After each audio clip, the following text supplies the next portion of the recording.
यार वेलकम करता हूं आप सभी को यूट्यूब चैनल नर्सिंग ज्ञान में। जैसा कि आप लोग को मैं बता दूं कि अभी 2022 से 23 सेशन के लिए अभी 5 जो है अगस्त से राजस्थान नर्सिंग काउंसिल के द्वारा जीएनएम फर्स्ट ईयर का एग्ज़ाम शुरू हो रहा है, मतलब शुरू हो चुका है।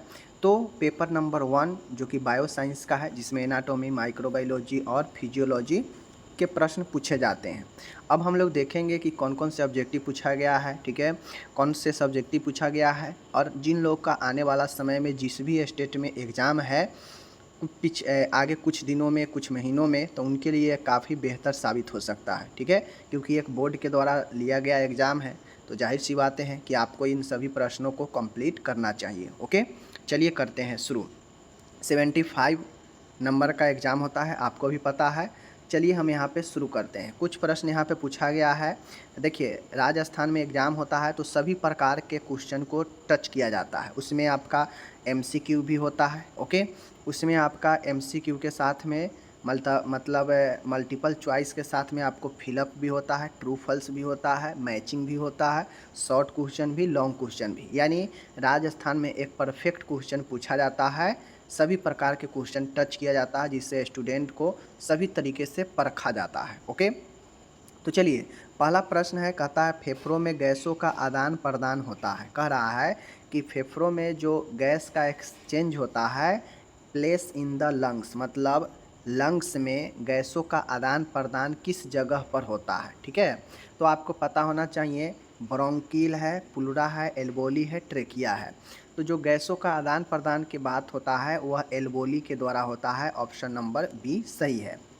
दूसरा है, निम्नलिखित में से वर्टिब्रल बॉडी को एक दूसरे से जोड़ते हैं। कहता है कि वर्टिब्रा बॉडी को एक दूसरे से कौन जोड़ता है। यहाँ पे प्रश्न पूछा है कि जो वर्टेब्रल बॉडीज है उसको ईच अदर जो है कौन किसको जो है जोड़ता है, ठीक है, ये हमको बताना है। ओके, तो यहाँ पे मैं आपको बता दूं कि निम्नलिखित में से वर्टिब्रल बॉडी को एक दूसरे से जोड़ता है, ठीक है, एक दूसरे से each the flowing connects vertebral body to each other. देखिए, तो जो वर्टेब्रा बनाता है, ठीक है, जो स्पाइन बनाता है, वो ईच अदर जो जुड़ा होता है, फाइब्रस ज्वाइंट, ठीक है, कार्टिलेजियस ज्वाइंट, साइलोबियल ज्वाइंट। तो आपको पता होना चाहिए इनमें से सभी जो है आपका राइट आंसर होगा, ठीक है। मस्तिष्क का सबसे बड़ा भाग कौन सा होता है, आपको पता है प्रमस्तिष्क सबसे बड़ा भाग होता है, जिसे सेरेब्रम कहते हैं। ओके, तो ये 3 हो गया एमसीक्यू। अब यहाँ पे आता है अब यहाँ पे आता है फिल इन द ब्लैंक पूछा गया है। 4 जो है फिल इन द ब्लैंक है, ठीक है। कहता है डैश ग्रंथि दूध का उत्पादन करता है। तो आपको पता है कि जो मेमरी ग्लैंड होता है, ठीक है, वो मेमरी ग्लैंड दूध का स्रावित करने वाला ग्रंथि है, ठीक है, उत्पादन करता है। तो मेमरी ग्लैंड हो जाएगा यहाँ पे। ओके, उसके बाद आता है SA node is also called dash of the heart. Heart का जो है एसे नोड जो है कहा जाता है, हार्ट का क्या, तो हार्ट का पेस मेकर कहा जाता है। तो ऑप्शन यहाँ पे क्या होगा, पेस मेकर फील होगा। ओके, कहता है first cervical vertebra is, first जो सर्वाइकल वर्टेब्रा है वह कौन सा होता है, तो द एटलस होता है। आपको पता होना चाहिए द एटलस जो है आपके फर्स्ट सर्वाइकल वर्टेब्रा होता है। आरबीसी का विनाश का मुख्य स्थल कहाँ है, आपको पता होना चाहिए कि आरबीसी बनता तो है बोन मैरो में, बट यह नष्ट हो जाता कहाँ पे है, आपको एस्प्लीन प्लीहा में, ठीक है, ये भी आपको पता है। अब आता है यहाँ पे ट्रू फॉल्स है, 4 क्वेश्चन। देखिए, प्लेटलेट रक्त के थक्का बनने में सहायक है, बिल्कुल सही बात है, यह सहायक है। लार जो है स्टार्च के पाचन में मदद करती है। तो जो लार होता है, लार में हमारा एक विशेष प्रकार के एंजाइम होता है जो स्टार्च के पाचन करने में मदद करती है, ये भी सही है, दूसरा भी सही है। तीसरा है फुफ्फुसीय धमनी यानी पल्मोनरी आर्टरी में प्योर ब्लड बहता है। तो मैं आपको कितना बार बता चुका हूँ कि जब पल्मोनरी के बात आएगा तो उल्टा हो जाएगा। जिस प्रकार से सिर्फ आर्टरी में शुद्ध ब्लड बहता है और वेन में अशुद्ध बहता है, तो पल्मोनरी अगर लगा आ जाएगा तो यह उल्टा हो जाएगा, यानी पल्मोनरी वेन में शुद्ध रक्त और पल्मोनरी आर्टरी में अशुद्ध रक्त। लेकिन यहाँ पे क्या कहता है, पल्मोनरी आर्टरी में क्या शुद्ध रक्त बहता है, तो ये गलत हो जाएगा, तीसरा गलत। ओके, रेनिन गुर्दे द्वारा स्रावित होते हैं। देखिए, गुर्दा किडनी का एक विशेष सेल के द्वारा रेनिन सीक्रेट होता है, ये बातें आपको सही है। ठीक है, तो इस प्रकार से 4 में आपका 3 सही है, 1 जो है गलत है। ठीक है, वो गलत कौन सा है? ऑप्शन नंबर तीसरा, ये बता दिए। अब यहाँ पे आता है मैचिंग। ठीक है, मैचिंग में कहता है ADH एंटी डाययूरेटिक हार्मोन होता है जो पश्चपीयूष ग्रंथि के एक भाग में पाया जाता है। तो यह चौथा बी से सही है, कोई किसी से मिलाइए, कोई दिक्कत नहीं है। ओके, आइसोलेट ऑफ लैंगरहैंस अग्नाशय को कहते हैं, ये आपको पता है। ठीक है, वेगस नर्व, यहाँ पे देखिए ऑप्टिक नर्व के द्वारा दृष्टि देखने का काम होता है, और अमाशय में जो है वेगस नर्व, वेगस तंत्रिका पाया जाता है। तो इस प्रकार से यह 4 ये भी आसान है, ये सब हम पढ़ा चुके हैं। जब आप हमारे मैचिंग वाला वीडियो देखिएगा तो आपको पूरा पता चल जाएगा। एक भी क्वेश्चन ऑब्जेक्टिव का ऐसा नहीं है जो मैंने नहीं पढ़ाया है।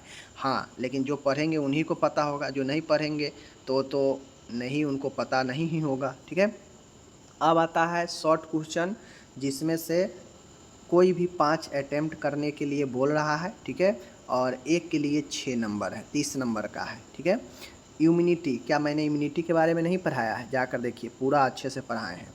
त्वचा, क्या स्किन के टाइप्स, स्किन का क्या काम है? क्या मैं नहीं पढ़ाया? बिल्कुल पढ़ाए हैं, ये भी पढ़ा दिए हैं।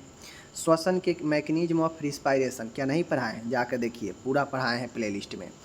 बीज संक्रमण, मेथड ऑफ स्टरलाइजेशन, क्या नहीं पढ़ाए हैं? फिजिकल मेथड, केमिकल मेथड नहीं पढ़ाए हैं? बिल्कुल पढ़ाए हैं। Neuron, describe the neuron with the diagram, आपको हम पहले ही तंत्रिका तंत्र, उसका एक सेल होता है न्यूरॉन के बारे में पूछ रहा है। ठीक है, और पैंक्रियाज के संरचना और कार्य के बारे में बताएं। आपको जब मैं डाइजेस्टिव सिस्टम पढ़ाया हूँ तो वहाँ पे यह पैंक्रियाज के बारे में डिटेल से पढ़ाए हैं। तो 5 नंबर में पूछा है तो उसका चित्र, उसका काम और संरचना बताना था, तो आसानी है। मतलब 1 2 3 4 5 6 में 5 बनाना था और मैं टोटल पढ़ा दिया था, समझ गए। अब यहाँ पे आता है 15 नंबर का लॉन्ग क्वेश्चन है, मात्र अटेम्प्ट 2 का ही करना है, 3 में से कोई 2 को अटेम्प्ट करना था। ठीक है, अब देखिए ज्वाइंट क्या है, ज्वाइंट का क्लासिफिकेशन, साइनोवियल ज्वाइंट का उदाहरण के साथ समझाना था, क्या नहीं पढ़ाए हैं? जाके देखिए, साइनोवियल ज्वाइंट को पर्सनल पढ़ाए हैं, ज्वाइंट कितने प्रकार के होते हैं ये भी पढ़ाए हैं। ठीक है, कार्टिलेजियस ज्वाइंट, साइनोवियल ज्वाइंट, ठीक है ना, फाइब्रस, मतलब बहुत सारे जो है हम आपको ज्वाइंट्स के बारे में पढ़ाए हैं। ठीक है, तो जो लोग पढ़ेंगे उन्हीं को पता रहेगा ना, जो लोग नहीं पढ़ेंगे, जो लोग एग्ज़ाम के दृष्टिकोण से पढ़ेंगे 1 महीना, तो कहाँ से उनसे होने वाला है? नहीं होगा। रक्त, अब जो लोग, मैं बता दूं, ये तो मैं 23 से 24 अभी पढ़ा रहा हूं, लेकिन इससे पहले मैं 22 से 23 में, और अभी भी कुछ दिन पहले ही 23 से 24 में रक्त क्या होता है, रक्त में कितने कंपोनेंट है, रक्त के क्या कार्य है, 10-15 नंबर का है, तो मैं सब कंप्लीट पढ़ा दिया हूँ। ठीक है, पाचन तंत्र के चित्र के साथ बनाना है, पाचन की प्रक्रिया और कैसे अवशोषण होता है उसको समझाना है। ठीक है, तो मैंने इस 3 में से 2 का ही जवाब देना है, तो 15 दूना 30 ये भी आसान था, 30 वो भी आसान था, 60 नंबर बड़ी आसानी से मिलने वाला था, और ऑब्जेक्टिव में जितना 15 में से जितना आप ला सकते हैं यहाँ पे लाना था। तो देखा जाए तो हमने तो 100 में 100 मैंने पढ़ाया है, लेकिन 100 में 100 छोड़ दीजिए, तो कम से कम आपको थ्योरी में 80% तो लाना ही चाहिए।